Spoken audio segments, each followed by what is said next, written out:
Karina Shuliak, Epstein's girlfriend. And guess who's on the other end with her Panama hat? And the only times she traveled and went anywhere was with him. Let's be real for a second. If there were a royal family award for the wildest plot twist of the decade, Meghan Markle and Prince Andrew would be sitting front row with cameras locked on them. One built her image as Hollywood's feel-good humanitarian princess, polished and camera-ready at every turn. The other? He spent years dragging headlines in the worst way, with controversy trailing behind him like You're the same. Like, I know. Yeah. I know. storm clouds over the palace. One carefully shaped a brand around compassion, red carpets, and big speeches. The other watched the monarchy's public image take hit after hit, sinking faster than a luxury yacht off the Mediterranean coast. Different paths, different reputations. And I wonder if Prince Andrew's going to come out and say, hey, Harry, I did your wife quite a few times on yachts before you got her. But both names have sparked non-stop debate in royal circles and online streets alike. And now Tom Bower, a writer known for digging deep and exposing uncomfortable claims, She was a yacht girl. That's right. It's mentioned in the book. says his latest findings connect these two long before Prince Harry was even part of the storyline. He's hinting that the timeline might not be what people thought. That's right. According to Bower's files, Meghan wasn't just some curious outsider glancing through palace gates from a distance. The suggestion is that there may have been earlier connections, earlier whispers, and maybe even earlier strategy than the Meghan used to entertain as a yacht girl. Now, I'm not saying it's true. I'm not saying it happened, but I am saying Harry knows it. public ever realized. She might have already been moving in Andrew's high-powered social circle years earlier. The same elite trips, the same billionaire guest lists, the same awkward silences when certain names came up. That's the part people keep replaying. Remember that moment when Meghan leaned toward Harry and whispered, "Who's that next?" And here we have Andrew, with whom looks like Marcus Anderson. This is in 2001, when Meghan Markle would have allegedly been on third year. Meghan Markle hardly spent any time at Northwestern University. To your grandma, while acting like she didn't recognize Andrew. Bower claims that whole innocent act deserves an Oscar, because when you start lining up the timelines, the yacht gatherings, the Hong Kong stopovers, the interviews that quietly vanished, the picture starts looking a little too coordinated to ignore. For years, tabloids circled around the drama, but somehow missed Meghan Markle was known as a hardcore yacht partying person, ready for any. what some now call a connection hiding in plain sight. Not confirmed facts, just overlapping worlds that raise eyebrows. And when elite networks keep crossing paths, people start asking questions whether the palace likes it or not. This isn't just messy gossip.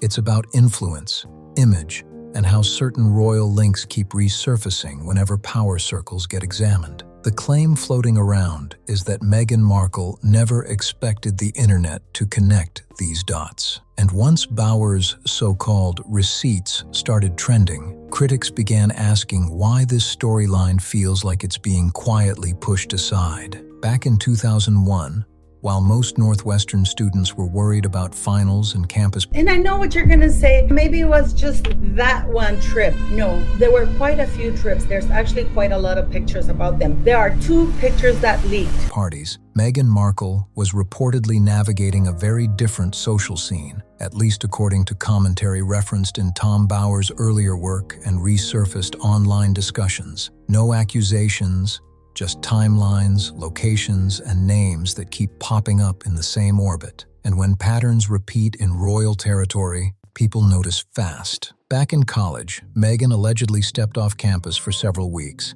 and that gap didn't go unnoticed. Some former classmates later claimed she had been traveling with wealthy acquaintances somewhere along the Mediterranean coast. There's no official record confirming where she went, but the chatter was loud enough to catch the attention of Royal Watch communities years later. Fast forward. What I discovered was, of course, that she was hunting for a man in England from 2013, and she wanted wealth and she wanted fame, and she targeted. There's no doubt she targeted Harry. And online sleuths began connecting names like Andre, a London-based socialite and investment banker who reportedly had ties within Prince Andrew's wider social circle before that major scandal ever made global headlines. To be clear, Bauer doesn't accuse Meghan of any wrongdoing. Instead, he highlights what he calls coincidental patterns of proximity, overlapping networks, shared events, and familiar faces popping up in the same elite spaces. It's the kind of crossover that raises eyebrows. Ambitious Hollywood hopefuls brushing shoulders with the upper tier of European society. In old sorority photos, Meghan beams in pearls and cardigans, giving off that polished, all-American image. But according to one former peer quoted in a UK tabloid, she vanished for a while, came back with stories that didn't quite add up. No confirmed claims, just timelines, connections, and gaps that critics continue to dissect. Maybe it was nothing more than an adventurous summer, a young woman traveling, meeting people, living her life. But as Bauer points out, the timing placed her within the same luxury social circuits often linked to friends of... In my analysis and my experience of decades, this kind of analysis for me is the real deal. If a photo such as this of Meghan Markle with Prince Andrew years ago surfaces, that will be quite an scandal. Prince Andrew, long before anyone imagined their names would ever land in the same headline. That's what keeps critics talking. If those early yacht whispers were just harmless gossip, why do the same names keep resurfacing years later? And why does it always seem to happen right before Meghan's next big career leap? After college, Meghan's official story presents a clear path: study programs in Spain and Argentina, cultural experiences, broadening horizons. That narrative paints a picture of ambition and independence. But entertainment columnists and travel blogs, later referenced in Royal Watch discussions, describe the early 2000s as a blur of global movement. Madrid, Ibiza, Thailand, Monte Carlo, destinations that sound less like lecture halls and more like invitation-only summers. Anonymous friends quoted in lifestyle pieces recalled villa gatherings and exclusive parties with connections that seemed unusually polished. Prince Andrew told, in your book, you talk about how Prince Andrew told Prince Harry his marriage to Meghan Markle would not last more than a month and accused him of being bonkers for not doing his due diligence into her past. There's nothing defamatory about it. That was the one point where people were sort of cheering him on.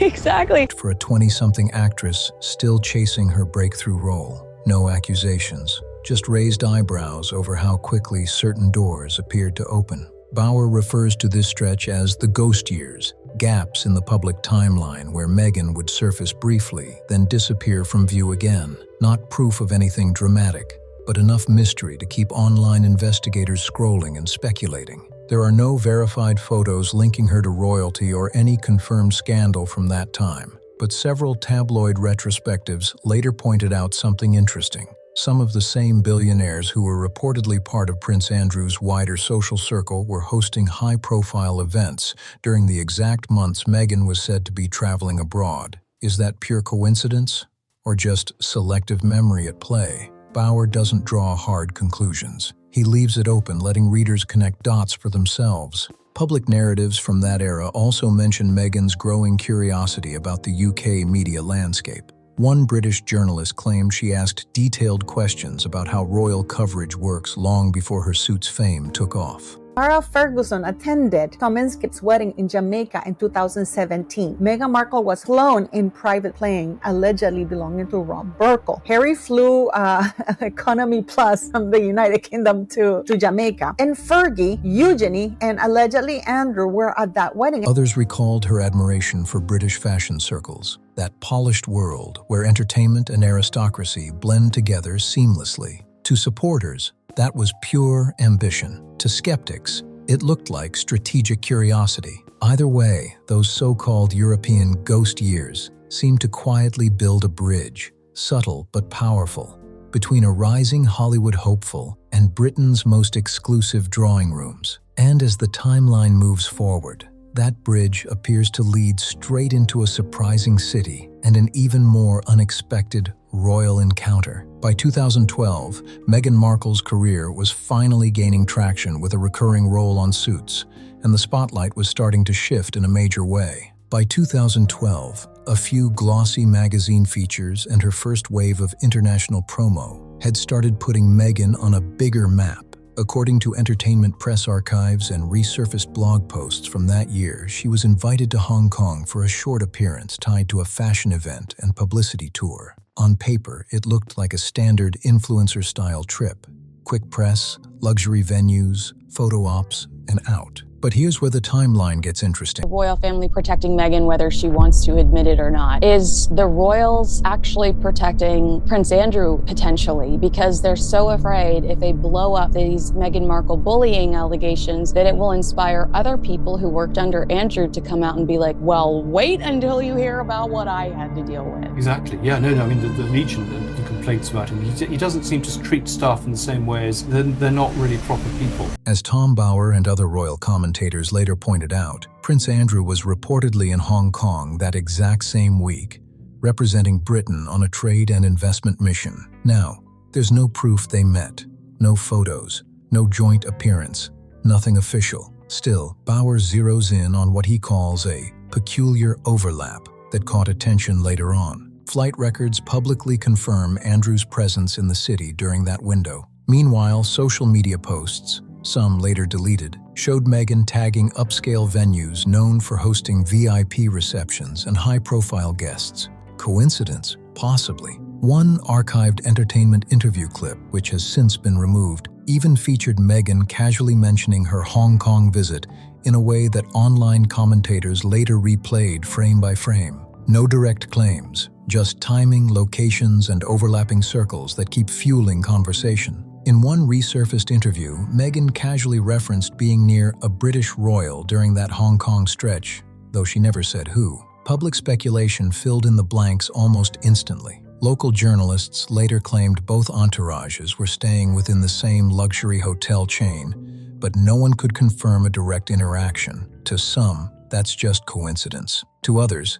it looked like a timeline that lined up a little too neatly. Royal watchers described Hong Kong as the first visible crossover between Meghan's Hollywood rise and the monarchy's inner circles. Not proof of anything dramatic, just proximity that caught attention. And if that week in Hong Kong was random, critics argue it strangely foreshadowed what came next, because the names, the venues, and the social patterns were about to repeat, only this time, much closer to the royal doorstep.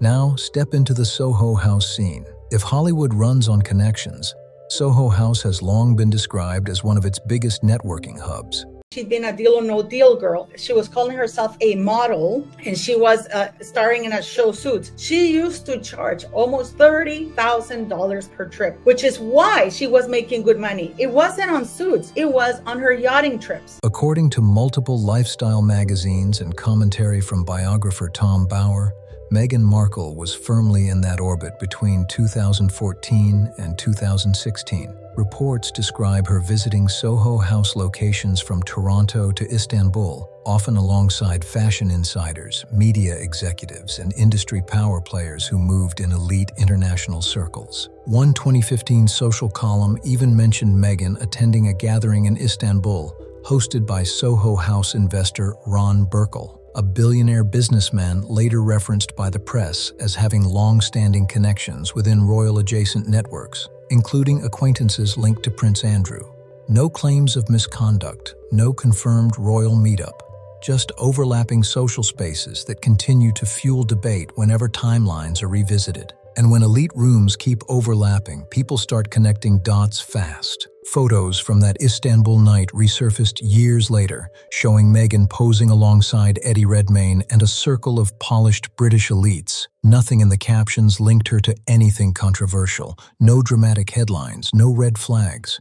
But here's what caught attention. Several of those same images quietly disappeared from online archives not long after her royal engagement was announced. Coincidence? Maybe. But the timing had online watchers raising eyebrows. Bower's research highlights how many of Meghan's later key connections, stylists, PR strategists, even mutual acquaintances within Prince Harry's wider circle, could reportedly be traced back to this very Soho House network. To some analysts, that's just smart ambition and next-level networking. To skeptics, it's a glimpse into how carefully managed image building can start long before the spotlight hits. Behind those velvet curtain parties and champagne-lit rooms, sources claim conversations were happening. Introductions were being made. Alliances were forming. Not scandal, just strategy, according to commentators who study elite social dynamics. And whether intentional or organic, those connections would soon play a major role in Meghan's path toward royalty. Then came early 2017. Before the world saw royal wedding bells and carriage processions, Meghan Markle attended a destination wedding in Montego Bay, Jamaica. Officially, she was there as Prince Harry's guest, celebrating one of his close friends. Simple enough. But entertainment outlets and later royal commentary noted something that stirred quiet speculation. Reports suggested her travel arrangements didn't perfectly align with Harry's schedule. No confirmed drama, no official discrepancies explained, just travel details that didn't match up exactly the way people expected. And when royal timelines feel slightly off, the internet notices fast. Reports at the time claimed Prince Harry flew commercial with friends, keeping things low-key and casual. Meanwhile, some British media sources suggested Meghan arrived on a private jet, allegedly linked to businessman Ron Burkle, the same name previously associated with Soho House circles and high-level social networks. Nothing illegal, nothing confirmed beyond travel chatter. But the overlap caught attention fast. Guest lists from that Jamaica weekend reportedly included familiar faces from Meghan's Hollywood circle and extended royal connections. Multiple outlets confirmed that Princess Eugenie, Sarah Ferguson, and Prince Andrew were attending nearby gatherings during that same period. Now here's the detail that sparked debate. Despite dozens of public wedding photos surfacing, none showed Meghan and Andrew in the same frame. Online forums later called it a strategic absence, though that remains pure speculation. In Oprah's now famous interview, Ferguson denied ever meeting Meghan before Harry. Still, some commentators revisiting timelines argued that their wider social circles may have overlapped earlier than publicly acknowledged. No confirmed secret meetings, no verified private interactions, just intersecting networks that analysts keep dissecting. To some, Jamaica was simply a romantic pre-engagement getaway filled with sunshine and celebration. To others, it marked the moment when two previously separate royal storylines quietly moved within the same orbit. And if the blurred photos and missing frames were coincidence, critics say the timing felt almost too precise to ignore. Then came the engagement announcement, and everything shifted overnight. According to analysts cited in The Telegraph and commentary from biographers like Tom Bauer, media coverage around Meghan changed tone almost instantly. Earlier blog posts discussing her pre-royal social network began disappearing.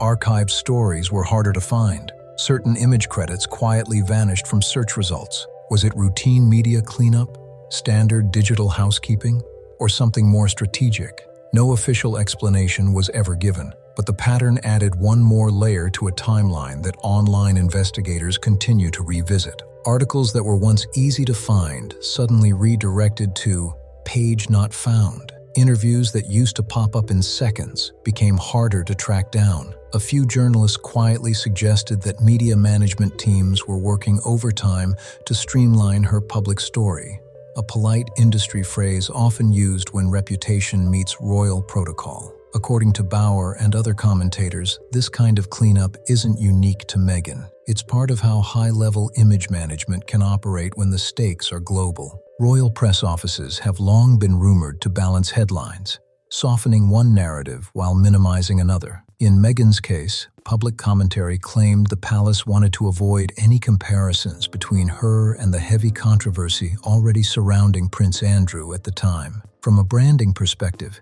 it was cleaner and safer to introduce her as a fresh face, untouched by prior royal turbulence. Social media observers even compiled side-by-side examples of coverage before and after 2017, pointing out subtle shifts in tone and phrasing. Words became gentler, angles became more flattering, nothing unlawful, no confirmed cover-up, just what critics describe as careful perception editing. To supporters, it was smart PR, a necessary step when stepping into one of the most scrutinized institutions in the world. To skeptics, it felt more coordinated, almost like selective memory at work. And when Bauer hinted that his upcoming book contained receipts that others declined to publish, royal watchers knew the next chapter wouldn't be quiet. Because when narratives get polished this precisely, people start asking, who's holding the cloth? Whenever Tom Bower drops a book, the palace reportedly braces itself, and his 2022 biography Revenge was no different. In interviews that followed, Bower described his research as a collection of open secrets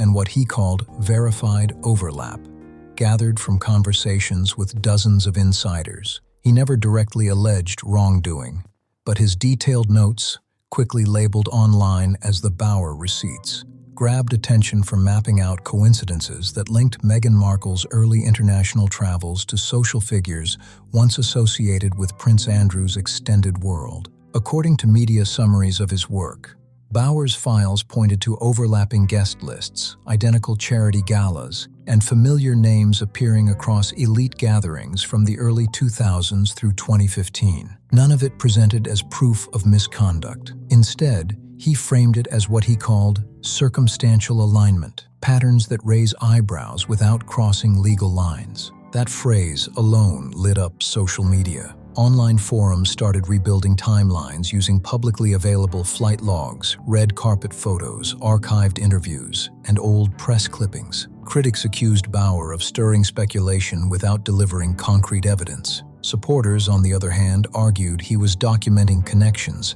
mainstream outlets were hesitant to explore. The debate turned those so-called receipts into a viral talking point, not because they confirmed anything dramatic, but because they pushed uncomfortable questions about transparency, timing, and elite networking into the spotlight. Bower wasn't claiming to expose a scandal. He was connecting dots that others may have overlooked. And when those dots started forming patterns in the public eye, royal watchers say the most noticeable reaction wasn't outrage, it was silence. Once Tom Bower's findings started circulating across talk shows and digital tabloids, royal correspondents picked up on something subtle but telling. A noticeable wave of restraint seemed to roll through certain media circles. According to media insiders quoted by the Daily Beast and the Mirror, some UK outlets were reportedly advised to avoid directly cross-referencing Meghan's timeline with names linked to Prince Andrew's past social network.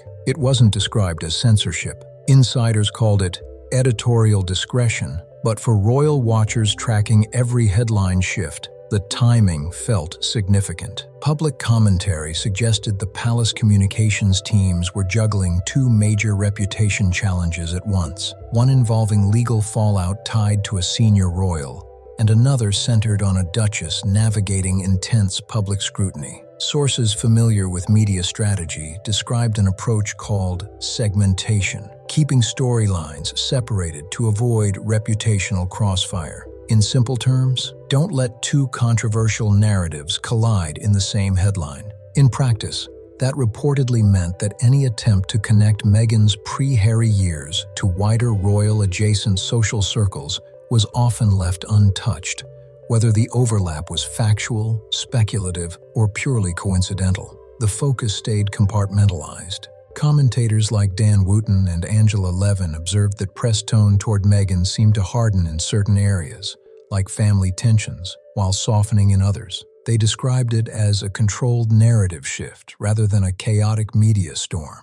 Nothing officially confirmed, no documented media ban, just a pattern of selective emphasis that royal observers say felt carefully calibrated. And when coverage feels that measured, people start reading between the lines fast. Supporters framed it as institutional protection, the palace shielding itself the way it always has. Critics, though, called it selective storytelling that ultimately served the monarchy's image more than the public's right to clarity. Behind those polished palace walls, reporters claimed communication lines suddenly went quiet. Phone calls weren't returned, emails stalled out, and one message reportedly echoed through newsrooms: don't mix the scandals. But here's what seasoned journalists know: the more carefully a narrative is separated, the more intensely people start connecting it themselves. Royal stories rarely end with explosive confessions. They fade out with silence. Headlines shift. The palace pivots. The public is left sorting through what feels solid,